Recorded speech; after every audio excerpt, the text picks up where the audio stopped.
সবাই আমরা লাগেজ নিয়ে বেরিয়ে পড়েছি। এসে গেছে, ক্যাবও এসে গেছে। তো আমরা এখন ওই লাগেজ ভর্তি আমাদের ক্যাব পেছনে দাঁড়িয়ে। এখান থেকে আমরা 3 জনে যাচ্ছি, বোন ভাগনাও থাকবে, অন্য দিক থেকে আসছে। তো এই হচ্ছে আমি, বাবা, আর এই হচ্ছে মা।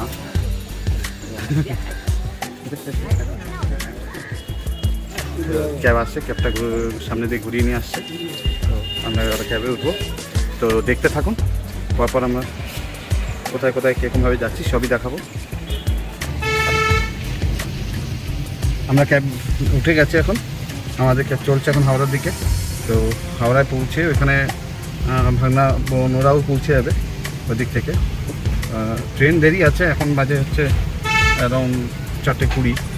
ট্রেন দেরি আছে, তবু একটু টাইম মতো পৌঁছানো, আগে পৌঁছালে বেটার হয়, রাস্তা থাকে না। তো চলো এবারে আমরা দেখি রাস্তায় কিছু মনোরম দৃশ্য দেখি, কারণ বৃষ্টি হয়েছে, রাস্তা খুব সুন্দর ভেজা রাস্তা।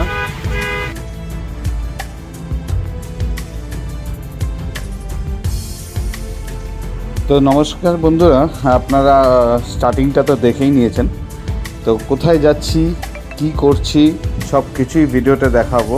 তো বলে রাখি, আমরা চলেছি দার্জিলিংয়ের পথে, শৈল শহর দার্জিলিং, এবং আমরা সেইখানে যাব। দার্জিলিং থেকে আমরা সিকিম, গ্যাংটক যাব, অনেকগুলো জায়গা ঘোরার আছে, অনেকগুলো প্ল্যানিং নিয়ে আমরা বেরিয়েছি। তো ভিডিওটা আমরা স্টার্ট তো করে দিয়েছি, তবে আপনাদের বলে রাখি আমাদের এই ভিডিওটা কিন্তু অনেকগুলো পার্টে হবে। তো আমার এই ভিডিওটাকে, এই পার্টটা বাদেও আমার আরও অন্যান্য পার্টগুলোকেও আপনারা ফলো রাখবেন। যারা যারা সাবস্ক্রাইব করেনি সাবস্ক্রাইব করবেন। পরপর আমি ভিডিওগুলো আনতে থাকবো এবং দেখাতে থাকবো আমাদের শৈল শহর দার্জিলিং, সিকিম, গ্যাংটক প্রত্যেকটা। তো খুব মজা হবে, খুব আনন্দ হবে, আশা করি আনন্দটাকে এনজয় করবেন। চলুন দেখা যাক। তো এখন আমরা এসে পড়লাম হাওড়া স্টেশনে নেমে পড়েছি।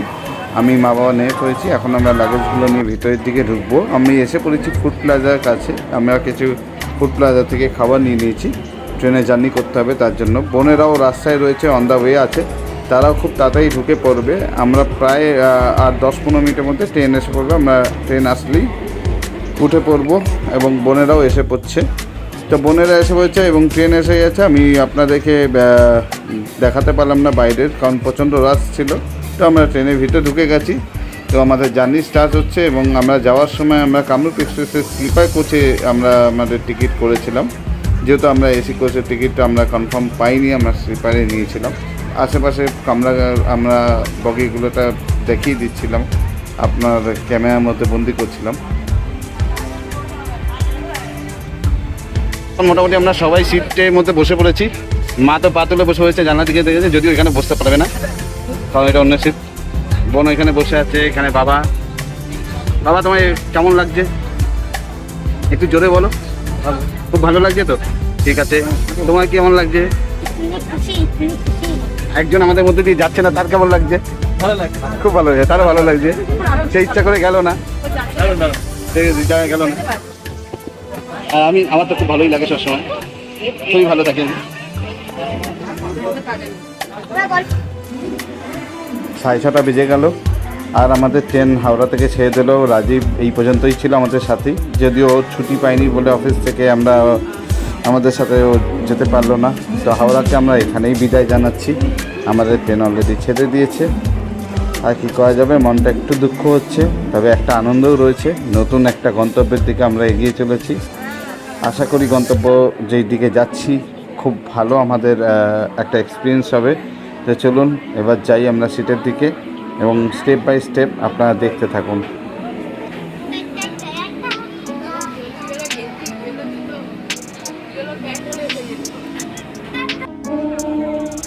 এখন বাজে ঘড়িতে 7:30 আর আমরা চলে এসেছি ব্যান্ডেল স্টেশন। 1 ঘন্টা অলরেডি আমরা ট্রেনের জার্নি করে ফেলেছি এবং ট্রেনটা দেখতেই পাচ্ছেন ব্যান্ডেল জাংশনকে আমাদের পার করছে আমাদের ট্রেনটা। এবং ব্যান্ডেল জংশন পার করার পরে আমরা এরপরে চলে যাব কাটোয়া। তো কাটোয়া এবং অন্যান্য স্টেশনগুলো পার করে এখন রাত্রি প্রায় 11:30 বাজতে যায়। এখন আমরা আছি আজিমগঞ্জ স্টেশন। আজিমগঞ্জ স্টেশনে এসেছি। এইটার টাইমিং অ্যাকচুয়ালি আমাদের ছিল 10:30 থেকে 10:40 ঢোকার কথা ছিল, কিন্তু ট্রেনটা একটু লেট রানিংয়ে আছে। তো আমাদের এখন ঘড়িতে প্রায় 11:30 বাজে যায়। আমরা আজিমগঞ্জ স্টেশন ছাড়াচ্ছি। আর একটু পরেই আমাদের ফারাক্কা স্টেশন এবং তারপরেই আসবে আমাদের ব্যারেজ, যেটা ফারাক্কা ব্যারেজ আমরা জানি। তো চলুন আমরা আজিমগঞ্জ স্টেশনটা দেখছি। আজিমগঞ্জ স্টেশনটা আমরা যখন এসেছিলাম দেখলাম প্রচুর প্যাসেঞ্জার নামলো আজিমগঞ্জ স্টেশনে। আর দেখতে পেলাম যে স্টেশনটা যথেষ্ট ভালো এবং বেশ বড় স্টেশন আর কি। তো এখন আমরা চলে যাচ্ছি, এগিয়ে যাচ্ছি এবার ফারাক্কা ব্যারেজের দিকে। তো এই হচ্ছে ফারাক্কা ব্যারেজ। যদিও অন্ধকারে আপনারা কিছুই বুঝতে পারছেন না, আমি বুঝতে পারছি, কারণ এখান থেকে পুরোটাই অন্ধকার দেখাচ্ছে। আপনি নদীটাকে দেখতেই পাচ্ছেন না, মহানন্দা নদী এটা। তো আমরা চেষ্টা করছি এই অপোজিটের দিক থেকে, যে এইখান দিয়ে দেখতে পাচ্ছেন এটা হচ্ছে ফারাক্কা সেতু, যেটা ফারাক্কা ব্রিজ। আমরা চলেছি ফারাক্কা ব্রিজের উপর থেকে, এবং ওই দিকে আপনার ব্যারেজের অপর দিকটা দেখতে পাচ্ছেন, ওই দিকে জলটা খুবই শান্ত।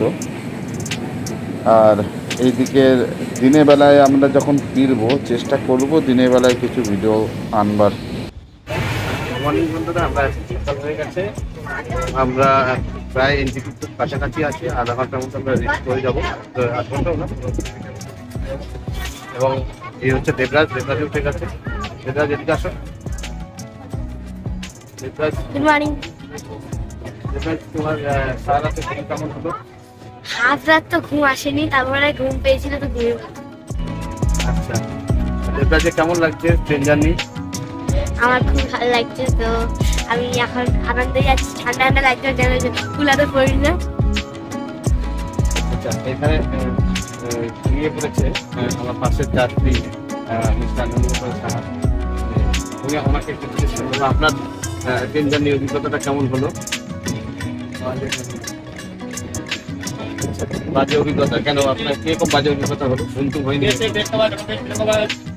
আচ্ছা, আর তার পাশে আরেকজন ঘুমোচ্ছে।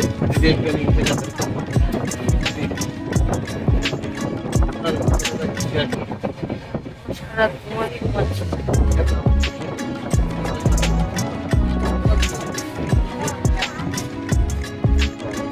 এইদিকে দিদি, আপনার অভিজ্ঞতা কেমন? একটা আমার যে দর্শক রয়েছে তাদের জন্য আপনার অভিজ্ঞতা কথা রয়েছে। ট্রেনের জার্নিটা কেমন লাগলো? দাদা শুনতে হয়েছে। তো বন্ধুরা, আমরা মোটামুটি সবাই অভিজ্ঞতাই নিলাম। আমার তো রাত্রে 3 ঘন্টা ঘুরিয়ে নিয়েছি, কারণ আমাকে চা বাগান দেখতে একটু যাবো, তো তাই দরকার ছিল। তো চলুন এখন এখানে আমি অফ করবো। এরপরে যেটা অন হবে সেটা হচ্ছে আমাদের এনজিপি স্টেশনে নেমে আমাদের ক্যাব ড্রাইভার যিনি আছে তাকেও আমরা ফোন করে দিয়েছিলাম। তো উনিও টাইম মতোই এসে পড়বে। চলুন দেখা হবে এবার এনজিপি স্টেশনে নেমে। তো এনজিপিতে নেমে আমাদের জন্য কী কী অপেক্ষা করছে সব দেখতে থাকুন এবং সঙ্গে থাকুন। আর যারা যারা এখনো পর্যন্ত সাবস্ক্রাইব করেনি অবশ্যই সাবস্ক্রাইব করবেন আমার চ্যানেলটা।